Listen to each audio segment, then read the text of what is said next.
What do you do when you have tried everything, when you worked every single day, prayed every single night, and still woke up to the same pain, the same silence, the same broken mirror of a life you once believed in? What do you do when even hope feels like a lie?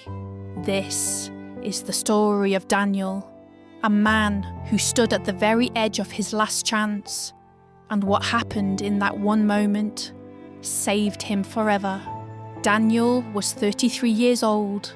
He was not a weak man. He was actually the kind of man people called strong, the one who never complained, the one who stayed late, the one who gave more than he ever received. For 3 years, he built a business from nothing. He worked 18 hours a day. He skipped meals. He sold his motorbike just to pay his team's salaries. He sacrificed his sleep, his health, his relationships, because he believed that one day it would all be worth it. But one morning, he woke up to an empty bank account, an inbox full of angry messages, and a door that closed on his business forever. Overnight, everything he built was gone. His investors disappeared. His team left without a word. The person he loved most packed a bag and walked out of his life without looking back. Daniel lost everything in 72 hours. He did not cry. He did not scream. He just went quiet inside, like a phone with no battery left. No light, no sound, nothing. On a cold Tuesday night, Daniel sat on a park bench next to a river. He had not eaten that day. He had not spoken to anyone. He just sat there, staring at the dark water in front of him, thinking thoughts that frightened even himself. He whispered to the empty air, "I gave everything I had, and everything I had was not enough." He thought about his mother, how she used to hold his face in her hands when he was small and say, "Daniel, you are my sunrise." And he thought, even sunrises end. That night, the city was full of noise, cars passing, voices in the distance. But inside Daniel, there was only a silence so deep it felt like goodbye. He closed his eyes, and then something happened that he did not expect. A small hand touched his. He opened his eyes and looked down. Standing beside him was a little girl. She looked about 6 years old. Her jacket was torn at the sleeve. Her shoes were muddy, but her eyes were the brightest thing in that dark park. She was holding a small daisy, a tiny white flower she had clearly just picked from the grass nearby. She looked up at Daniel and said, with the most serious little face, "Sir, you look very sad. My mama says flowers make sad people feel better." She placed the daisy gently into his hand. Then she turned around and ran back to her mother, who was waiting a few feet away.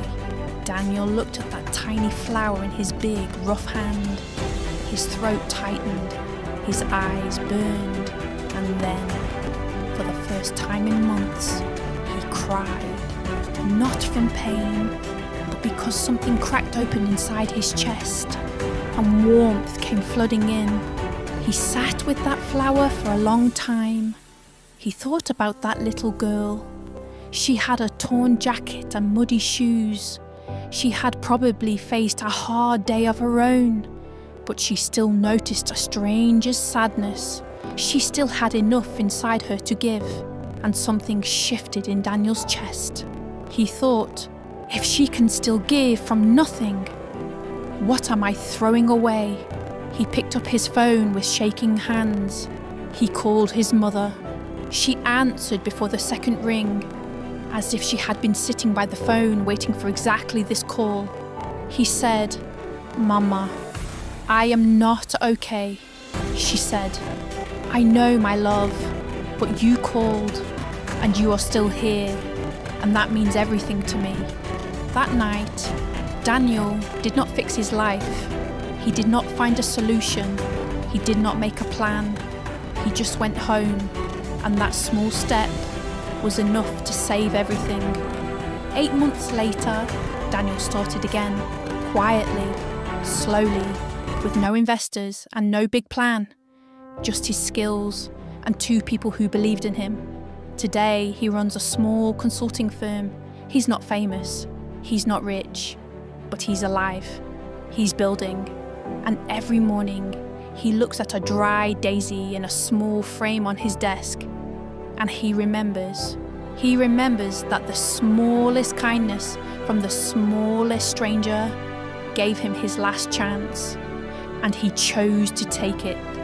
If you are listening to this today and you feel like Daniel felt on that bench, I want you to hear this clearly. Your story is not over. Your last chance is not behind you. It is right here, right now, in this breath you just took. You are still here, and that means you still have something left to give this world. Hold on, please, just hold on. If this story moved you, share it with someone who needs it today. You might not know it, but you could be someone's little girl with a daisy. Like this video, subscribe, and drop in the comments, I am still here because you are. And that matters more than you will ever know.